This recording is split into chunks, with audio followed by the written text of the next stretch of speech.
உடைய ஆட்சியில் ஒரு சமூக நீதிக்கான ஒரு சத்திய பிரபாவனத்தை எடுத்துக்கொண்டு அவருடைய வழியில் இந்த அரசு செல்லும் என்கிறதை நாங்கள் உறுதிப்படுத்துகிறோம். வேற ஏதாவது கொஸ்டின்? கடந்த திமுக ஆட்சி நடந்த நிதிநிலை தொடர்பாக வெள்ளையறிக்கை வெளியிடப்படும் சொல்லியிருந்தீங்க. வெள்ளையறிக்கை எப்போ வெளியிடப்படும்? கூடிய சீக்கிரத்தில் வெளியிட்டு சொல்லியிருக்கிறாங்க. அமைச்சரவை விரிவாக்கம் மாண்புமிகு முதலமைச்சர் கூடிய சீக்கிரத்தில் அனௌன்ஸ் பண்ணுவார். அதில் மாண்புமிகு முதலமைச்சர் அவர்களுடைய எண்ணமும் சரி, தமிழக வெற்றி கழகத்தோட எண்ணமும் சரி, சமூக நீதியின் அடிப்படையில் இயங்கக்கூடிய தலைவர்களும் கட்சிகளும் அமைச்சரவையில் இணைய வேண்டும். குறிப்பாக இந்திய காங்கிரஸ் கட்சி எங்களுக்கு எங்களுடைய தலைவர் முதல்வர் மீது நம்பிக்கை கொண்டு மிகப்பெரிய ஆதரவை கொடுத்தாங்க. அவர்கள் அமைச்சரவையில் இணைய வேண்டும் என்கிறது முதலமைச்சர் வலியுறுத்தியிருக்காரு. அதே மாதிரி இடதுசாரி இயக்கங்கள் வெளியிலிருந்து ஆதரவு கொடுக்க வேண்டிய அவங்களுடைய கொள்கை முடிவை நாங்கள் எப்பொழுதும் மதிப்போம். இந்த அரசு எப்பொழுதும் சமூக நீதிக்கான அரசாக இருக்கும். மதசார்பற்ற கொள்கையில் உறுதியாக இருப்போம். பண்டிதருடைய மண்டபத்தின் முன்னாடி நாங்கள் உறுதியாகவும் சத்தியமாகவும் நாங்கள் சொல்கிறோம். அதே மாதிரி விடுதலை சிறுத்தைகள் கட்சி தலைவர் அண்ணன் திருமானன் அவர்களை நாங்கள் அழைக்கிறோம் அமைச்சரவையில் பங்கு பெற. மாண்புமிகு முதலமைச்சர் அவர்களுடைய விருப்பமும் அதுதான். IUML நம்முடைய இஸ்லாமிய சகோதரர்களும் அமைச்சரவையில் இருக்க வேண்டும் என்பதை நாங்கள் பணிவன்புடன் கேட்டுக்கொள்கிறோம். அதை நாங்கள் தலைவர்களிடையும் வலியுறுத்தி இருக்கிறோம்.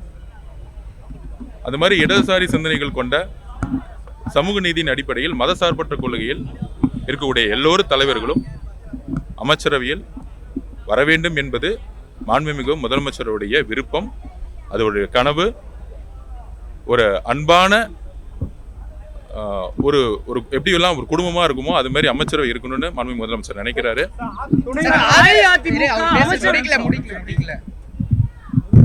அதனால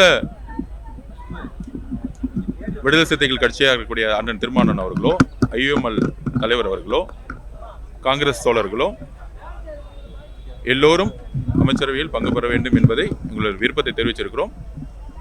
உடனடியாக முடிவெடுத்து சொல்றேன்னு சொல்லியிருக்கிறாங்க.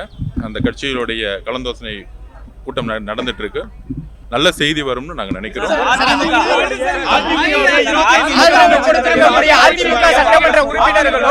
அமைச்சரவையில இடம்பெறுவாங்களா அப்படின்னு ஒரு கேள்வி இருந்திருக்கு. குறிப்பா ஆதரவு கொடுத்த கட்சிகளே இதற்கு எதிர்ப்பு தெரிவிச்சிருக்காங்க. அதாவது நீங்க அரசியல் சூழ்நிலைகளை நீங்க புரிஞ்சுக்கணும். அதிமுக இன்னைக்கு எந்த மாதிரி நிலைமையில இருக்கு? குறிப்பாக இந்த 2026 தேர்தல் காலத்துக்கு அப்புறம் தமிழகம் முழுவதும் பெண்களும் இளைஞர்களும் சேர்ந்து ஒரு புதிய மாற்றத்தையும் புதிய வரலாற்றையும் உருவாக்கும் பொழுது, இப்படி மாற்றம் வரும்பொழுது தமிழக வெற்றி கழகம் கடந்த ஒரு வருஷமா தலைவர் அவர்களுடைய பிரச்சாரமும் சரி, மற்ற முன்னணி நிர்வாகிகளுடைய பிரச்சாரம் சரி, தமிழக மக்கள் எந்த அளவுக்கு கிரவுண்ட் லெவல்ல, அதுவும் குறிப்பாக பெண்களும் இளைஞர்களும் இணைந்து ஒரு பிரச்சாரத்தை உருவாக்கணுங்கிறது தெரியும். அப்படி ஒரு 50 வருஷம் கழிச்சு ஒரு மாற்றத்திற்கான தலைவராக எங்களுடைய மாண்புமிகு முதலமைச்சர் உருவாகும் பொழுது, நாங்கள் ஆட்சியை உருவாக்கும்னு சொல்லும் போது ஊடகங்களோ எதிர்கட்சிகளோ அன்றைய இருந்த திமுகவோ அதிமுகவோ எங்களுடைய தலைவர் முதலமைச்சர் அவர்களை அண்டர்எஸ்டிமேட் பண்ணாங்க. வெற்றி பெற்ற பிறகு அதிமுகவுடைய நிலைமை ஒரு நல்ல எதிர்கட்சியாக செயல்பட்டிருக்கும். திரு EPS பழனிசாமி அவர்கள் செயல்பட்டிருக்கணும். ஆனால் கம்யூனிஸ்ட் கட்சியுடைய மார்க்சிஸ்ட் தலைவருடைய ஆல் இந்தியா தலைவர் சொல்லியிருப்பாரு, நாங்கள் ஏன் தமிழக வெற்றி கழகத்தை ஆதரிக்கிறோம்? அரசியல் அதிகாரத்திற்காகவோ ஆட்சி அதிகாரத்திற்காகவோ நாங்கள் எங்களுடைய ஆதரவை தமிழக வெற்றி கழகத்தில் கொடுக்கவில்லை. அப்படி மார்க்சிஸ்ட் கமிஷனுடைய தலைவர் திரு பேபி அவர்கள் வெளிப்படையாக சொன்னிய வார்த்தை, நாங்கள் காங்கிரஸ் எடுத்தவொடனே திரு ராகுல் காந்தி அவர்கள் தன்னுடைய ஆதரவை கொடுத்தாரு. அவருக்கு தமிழ்நாட்டில் என்ன நடந்துச்சுன்னு அவருக்கு இம்மீடியட்டா நோட்ஸ் போயிருக்கு. அப்போ உடனடியாக மதசார்பற்ற கொள்கை உடைய கட்சியுடைய தலைவர் முதலமைச்சர் ஆகணும்னு நினைச்சதனுடைய அடிப்படையில் தான் காங்கிரஸ் எங்களுக்கு ஆதரவு கொடுத்தாங்க. அந்த கொள்கையில் நாங்கள் ஒரு அண்ணன் தம்பி மாதிரி உறுதியாக இருக்கிறோம். அதுக்கப்புறம் திரு பேபி அவர்களும் இங்கே இருக்கக்கூடிய கம்யூனிஸ்ட் கட்சியில் இருக்கக்கூடிய தோழர்கள் திரு சண்முகம் ஐயாவாக இருக்கட்டும், திரு வீரபாண்டியன் ஐயாவாக இருக்கட்டும், அரசியலமைப்பு சட்டத்தை பாதுகாக்கவும் மதசார்பற்ற கொள்கை பாதுகாக்கவும் உடனடியாக எங்களுக்கு ஆதரவு கொடுத்தாங்க. அதை வழிமொழிந்து அண்ணன் திருமானன் விசிகே அவர்கள் வழிமொழிந்து அதனுடைய ஆதரவை கொடுத்தாங்க. அண்ணன் திருமானனுடைய பேட்டியிலிருந்தே தெரிஞ்சிருக்கும். நான் அன்னைக்கே என்னுடைய வெளிவாக்கத்துடைய பொதுக்கூட்டத்தில் சொன்னேன், என்ன மாதிரி சூழ்ச்சி நடந்தது. ஒன்று, இங்கே கவர்னர் ரூலையும் பிரசிடென்ட் ரூலையும் கொண்டு வரதுக்கு எல்லா முயற்சியும் செய்தார்கள். அந்த முயற்சி செய்தது யாருன்னா திராவிட முன்னேற்ற கழகம் அதிமுகவுடன் இணைந்து, அதாவது திராவிட முன்னேற்ற கழகத்தினுடைய தலைவர்கள் அதிமுகவுடைய தலைவர் திரு இபிஎஸ் முன்னாள் முதலமைச்சர் ஐயா பழனிசாமி அவர்களுடன் இணைந்து ஒரு கூட்டணியை உருவாக்கி பீப்புள் மேண்டேட் சொல்லக்கூடிய தமிழக மக்களுடைய தீர்ப்பை மாற்றக்கூடிய ஒரு அணியை உருவாக்கி பின்புறல் வாசலாக முதலமைச்சர் ஆகணும் திரு இபிஎஸ் ஐயா அவர்கள் எல்லா திட்டங்களையும் கடைசி நிமிஷம் வரைக்கும் திட்டங்களை உருவாக்கினாரு. ஆனால் காங்கிரஸ் கட்சியுடைய அகில இந்திய காங்கிரஸ் கட்சியுடைய எதிர்கட்சி தலைவராக இருக்கக்கூடிய திரு ராகுல் காந்தி அவர்கள், மார்க்சிஸ்ட் கம்யூனிஸ்ட் கட்சியுடைய தலைவர்கள் அண்ணன் திருமானன் அவர்கள், விசிகே, ஐயுஎம்எல் எல்லோரும் அரசியலமைப்பை பாதுகாக்கணும், ஒரு நல்ல ஆட்சியை உருவாக்கணும்னு எல்லோரும் ஒரு அணியில் திரண்டார்கள்.